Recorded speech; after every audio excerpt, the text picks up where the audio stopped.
नमस्कार प्रिय साथियों, मैं हूं आचार्य श्रीधर खंडल और आप देख रहे हैं नक्षत्रवेद.com का मासिक भविष्यवाणी कार्यक्रम। इस मासिक भविष्यवाणी कार्यक्रम में मैं बात करने जा रहा हूं इस समय मकर राशि के जातकों के लिए कैसा रहेगा दिसंबर का महीना। यह कार्यक्रम प्योरली गोचर पर आधारित है। इस कार्यक्रम को आप अपनी जन्म पत्रिका का विश्लेषण बिल्कुल भी मत समझिएगा। यह आपकी जन्म पत्रिका का विश्लेषण नहीं है। यदि आपके जीवन में आपकी जन्म पत्रिका में किसी प्रकार की कोई अव्यवस्था बनी हुई है तो स्क्रीन पर नंबर है, नक्षत्र वेद कार्यालय में आप संपर्क करके अपनी जन्म पत्रिका का बहुत गहन अध्ययन करवाकर अपने जीवन से संबंधित अच्छी जानकारियां प्राप्त कर सकते हैं। तो चलिए कार्यक्रम को प्रारंभ करते हैं। सबसे पहले बात करते हैं ग्रहों की व्यवस्था के बारे में, यानी इस समय गोचर में ग्रहों की क्या व्यवस्था आपके लिए बन रही है। मकर राशि में सबसे पहले तो शनि महाराज स्वगृही अवस्था में आपके लग्न में विराजमान है। दूसरी बात, थर्ड हाउस में गुरुदेव बृहस्पति विराजमान रहेंगे। चतुर्थ भाव में राहु का प्लेसमेंट मेष राशि में, और पंचम भाव में वक्री मंगल की अवस्था है वृषभ राशि में। केतु की व्यवस्था रहेगी तुला राशि में दसम भाव में, और सूर्य बुध और शुक्र की जो व्यवस्था है वो बन रही है आपके लिए 11th हाउस में। तो ऐसी व्यवस्थाओं को देखते हुए आपके लिए कैसा रहेगा दिसंबर का महीना, उसके बारे में आइए थोड़ी सी चर्चा कर लेते हैं। सबसे पहले हम बात करेंगे दिसंबर के महीने में नौकरी करने वाले जातकों के लिए, यानी जो लोग चाहे सरकारी नौकरी कर रहे हों, चाहे आप कोई भी प्राइवेट जॉब कर रहे हों, ऐसी अवस्था में यह जो गोचर की व्यवस्था है, यह गोचर की व्यवस्था आपके लिए कैसे फल लेकर के आ रही है। तो देखिए, सप्तम भाव, क्षमा कीजिएगा, दसम भाव की जो व्यवस्था है इस समय, वो व्यवस्था है केतु की। केतु की जो व्यवस्था है वो थोड़ा सा भ्रम पैदा करते हैं, थोड़ा सा अहंकार पैदा करता है, कार्य क्षेत्र में मन नहीं लग पाता है। और दूसरी बात, चतुर्थ भाव से राहु की दृष्टि भी दसम भाव पर आ रही है। तो कुल मिलाकर के मैं कहूं तो शुरुआत का जो महीने का समय होगा वो आपके लिए थोड़ा सा कमजोर होगा। इस समय आप अपने काम में 100% मन नहीं लगा पाएंगे। नौकरी करने में कुछ परेशानियां आती रहेंगी, मन में ख्याल अच्छे नहीं होंगे, मन में वहम बना रहेगा, और जो साथ में काम करने वाले लोग हैं वो भी आपको कुछ परेशानियां इस समय देते रहेंगे। तो कुल मिलाकर के नौकरी करने वालों को इस समय आलस से बचना चाहिए, भरपूर मेहनत करनी चाहिए। थर्ड हाउस में गुरुदेव बृहस्पति की स्वगृही व्यवस्था है, तो आपको जी तोड़ इस समय मेहनत करनी चाहिए। आपके कार्य विलंब से जरूर होंगे, किंतु फिर भी आगे चल करके इसके अच्छे परिणाम आपको जरूर मिलने वाले हैं।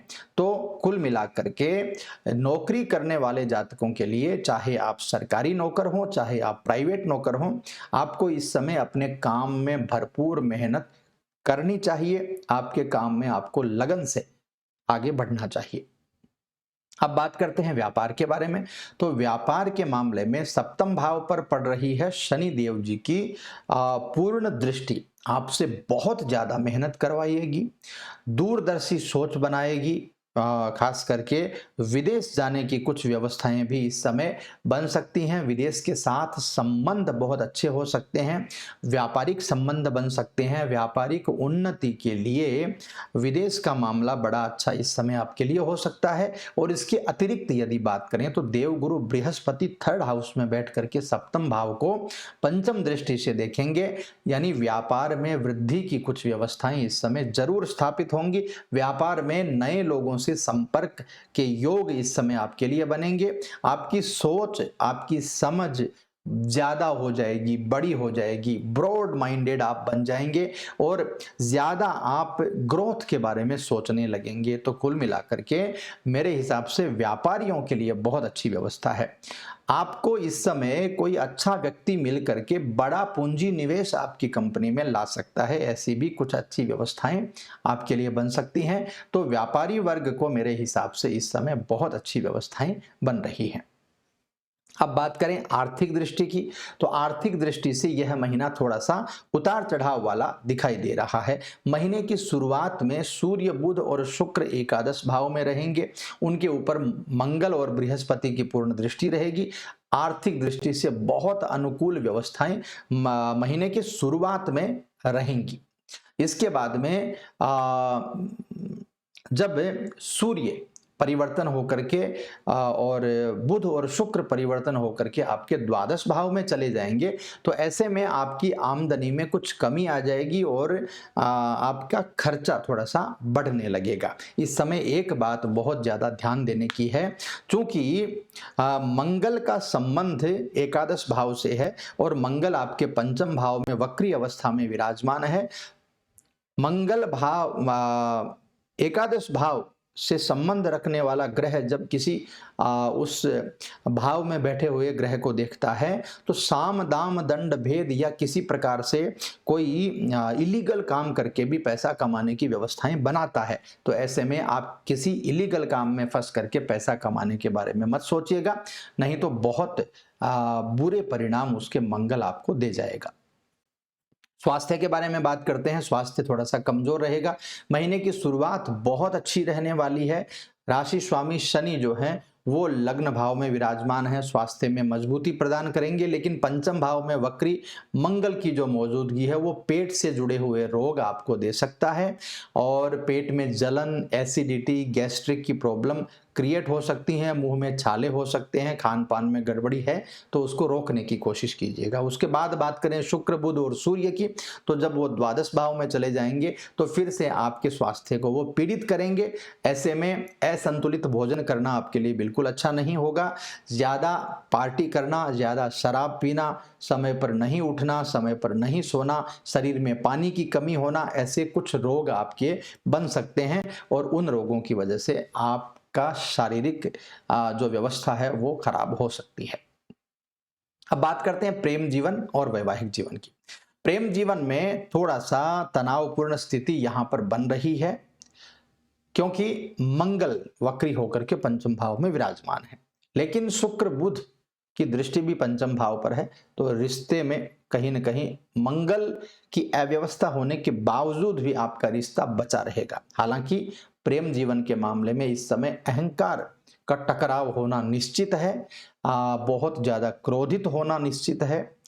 तो ये दो चीजों का आप ध्यान रख लीजिएगा, बाकी सब चीजें ठीक रहेंगी।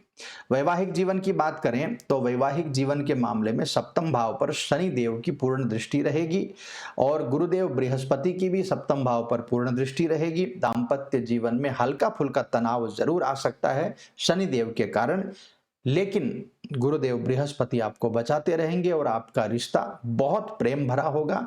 आपको जिम्मेदारियों का एहसास होगा, जीवन साथी को भी जिम्मेदारियों का एहसास होगा। दोनों मिलकर के अनुशासित रूप से आपके दाम्पत्य जीवन को आप चलाते रहोगे तो बहुत अच्छी व्यवस्था है।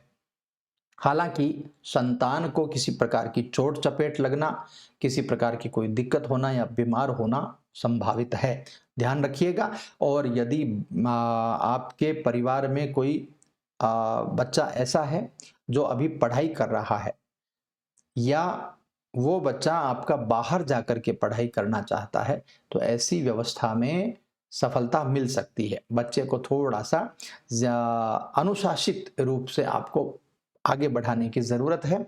अनुशासित रूप से जब आप आगे बढ़ाएंगे तो आपको बहुत सारी सफलता आपके संतान पक्ष को लेकर के, खास करके पढ़ाई में आ जाएगी। अब बात करें पारिवारिक जीवन की, तो पारिवारिक जीवन के मामले में द्वितीय भाव के स्वामी शनि देव जो हैं वो लग्न भाव में विराजमान हैं और सप्तम भाव पर दृष्टि है। तो कुल मिलाकर के आपके परिवार की व्यवस्थाएं काफी अच्छी हैं। थोड़ा बहुत तनाव जो है वो हो सकता है, क्योंकि शनि देव की जब कृपा होती है तो व्यक्ति ओवर कॉन्फिडेंट हो जाता है। तो ऐसे में आपके और आपके भाई बहनों के बीच में जो संबंध है उसमें ओवर कॉन्फिडेंस यदि आता है तो कुछ प्रॉब्लम्स हो सकती हैं। अन्यथा आपका पारिवारिक जीवन भी इस समय बहुत बहुत शानदार रहने वाला है। अब बात करें उपाय की, तो उपाय के मामले में देखिए, सबसे पहले तो शनि देव का ही उपाय कर लीजिए। शनिवार के दिन पीपल के पेड़ के नीचे जाकर के शाम के समय सरसों के तेल का दीपक जला दीजिए और पीपल की 7 परिक्रमाएं कर लीजिए। शनि देव लग्न में हैं, बहुत ही अच्छे जबरदस्त परिणाम इस समय आपको मिल जाएंगे। या शनिवार के दिन चींटियों को आटा डाल दीजिए, चीनी डाल दीजिए, बहुत अच्छे परिणाम आएंगे। दूसरी बात, पंचम भाव से रिलेटेड मंगल के परिणाम खराब आने वाले हैं, तो मंगल के लिए मंगलवार को गुड़ और चना का भोग लगा करके हनुमान जी को आप भी प्रसाद पाइए और सबको बांटिए। बहुत जबरदस्त ये उपाय है और इसको करने से बहुत सारा लाभ मिलने वाला है। मंगलवार के दिन हनुमान जी को चोला चढ़ा दीजिए सिंदूर का। मंगलवार को हनुमान चालीसा का पाठ कर लीजिए। वैसे तो प्रतिदिन ही करिए, किंतु मंगलवार को बिना भूले आपको करना चाहिए। और मंगलवार के दिन हनुमान जी के मंदिर में जाकर के घी का दीपक जला करके जब आप पाठ करेंगे तो उसके और अच्छे परिणाम आपके लिए आने वाले हैं। तो मित्रों, ये था मकर राशि के जातकों के लिए दिसंबर के महीने का राशिफल। कैसा लगा कमेंट करके जरूर बताइएगा। यदि अच्छा लगा हो तो लाइक कर दीजिए, ज़्यादा अच्छा लगा हो तो शेयर कर दीजिए, और यदि चैनल पर नए हैं तो सब्सक्राइब जरूर कर लीजिए। मैं मिलता हूं आपसे अगले कार्यक्रम में, तब तक के लिए खुश रहिए। ओम नमः शिवाय।